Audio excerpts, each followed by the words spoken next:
What's cracking, peeps? Darren McDuffie here, alias Fat Man, helping you become perfectly healthy and toned and conscious, yo.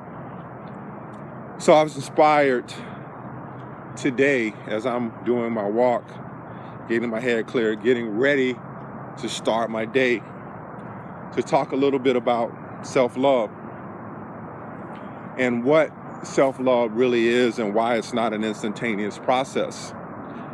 A lot of you watching this video think that you're going to read a book, you're going to experience something, and instantaneously you're going to love yourself. And that's a fallacy, because we've been taught that anything we want in society we can get instantly because of the cell phones, because of Instagram and all these other things that we have now. Everything has to be instantaneous. When you are dealing with yourself, when you're dealing with self-love and really trying to love yourself, that becomes detrimental to you, because there are times that we've spent many years not loving ourselves, really not loving ourselves. And we think that we're going to turn that whole thing around in a week or 2 weeks. And for most of us, loving ourselves will be a lifelong process. I can tell you, for me, things come up over and over again. And I have to be a little bit more patient with myself. I have to be more gentle with myself and just say, you know what, this is something I'm experiencing and I can love myself through this whole thing. And there's nothing wrong with that. Most people, when it comes to self-love, fear intimacy with themselves, because loving yourself actually makes you look at yourself in a different way. We all know someone who fears being alone. And the reason why most people fear being alone, because it causes us some introspection. We have to look within ourselves, and we are unable to do that, or we don't want to do that. Some of the experiences that we have when we are looking at loving ourselves bring up low vibration emotions, fear, guilt, shame, all kinds of emotions. And we're not willing to let those things go. The biggest thing that ever happened to me was being able to let the feelings of guilt I had around my mother passing away many years ago, because I felt like if I had held on to those emotions, that for some reason, beating myself up over and over and over again by what happened or what I thought should have happened would have made me feel better. But it didn't make me feel better at all. Matter of fact, it made me feel worse, and it sent me in a downward spiral. And for some reason, as human beings, we think that if we tie an anchor around our leg, that at some point we're going to be able to come back to the surface for air. And that does not make sense. These labels that we have, we anchor ourselves into that experience. When that experience is something that was supposed to cause you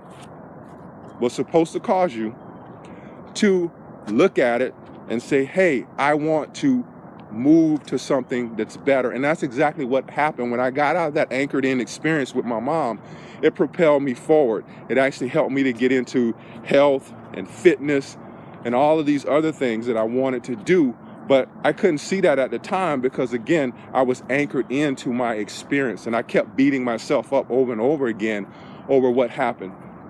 I've had many experiences in my life, and when I look back on those things, what I realized that it propelled me into something greater. It propelled me forward. That contrast, or what things that I thought were bad, were actually used to, let me step around this puddle because it's been raining.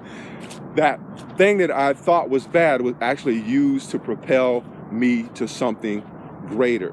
But we can't see that, because a lot of us are kicking and screaming in the bad thing. We're kicking and screaming in the contrast, thinking that as long as I wallow in this and as long as I feel bad about it, that's the good thing for me. But it's not that at all.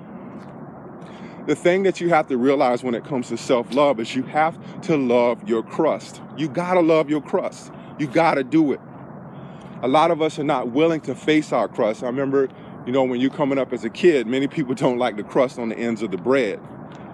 But what you have to do as a mature adult going through different experiences, or even if you're not a mature adult and you're going through different experiences, is you have to realize that I have to love my crust.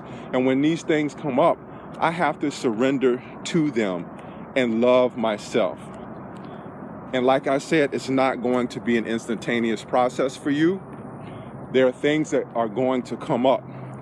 My mentor and friend, Patty, we talk about this and we joke about this of peeling back an onion, that all of our lives are an onion, and once you peel back one thing, there will be something else that you're going to peel back in your life, and you will find out something deeper about yourself. It's all a discovery process.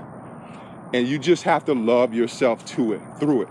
You have to be a little bit more gentle, as I said before, and realize that these experiences are just things that you went through to propel you to something that's even greater. A lot of people attach different things to who they are. I'm a cancer survivor. I'm a marriage survivor. I survived a divorce. I'm a heart attack survivor. All these things. But what you don't realize that you're doing with yourself when you are keeping these labels alive is you're anchoring, again, yourself into an experience. And you're trying to overcome that, but you're keeping that same experience alive by talking about it over and over and over again. People fear intimacy with themselves because, like I said earlier, you have to go into yourself and have this introspection. And we don't want to face who we really are, because these labels that we give ourselves, we're none of that. We're none of that. At our essence, we are pure positive energy. That's who we are. And it's going to, I don't want to say kill you, but it's going to make you laugh when you realize that you've placed these experiences on your path in order for your own growth and expansion. And a lot of us can't believe that, because we're like, well, why would I do this to somebody? Why would I do that? You're doing it, again, for your own growth and expansion. Contrast, or the things that we think are bad, are in place for us to grow and expand. And that's exactly what you were here for. That's exactly why you're on this physical plane. And many people don't realize that. So, love your crust. You gotta love your crust, but you gotta be able to let these experiences go. They do not define you. They are all in the past. And many of us live in the past or live in the future. We're really not living right now. And if you ask yourself, where am I right now? Right now, everything is all good. Everything is well. And that's where you want to be all the time. And you want to drop these things that you think define you, because they do not define you. Self-love, not an instantaneous process. Again, things are going to come up for you over and over and over again in your life. And it's up to you to just view it as experience, love yourself, and realize that wherever you are right now, you can get to where you want to be. But again, leave that other stuff in the past and realize that it was there for you to experience it and move forward. Darren McDuffie, alias Fat Man, helping you become perfectly healthy in tone and conscious. Yo, one love. I'm out.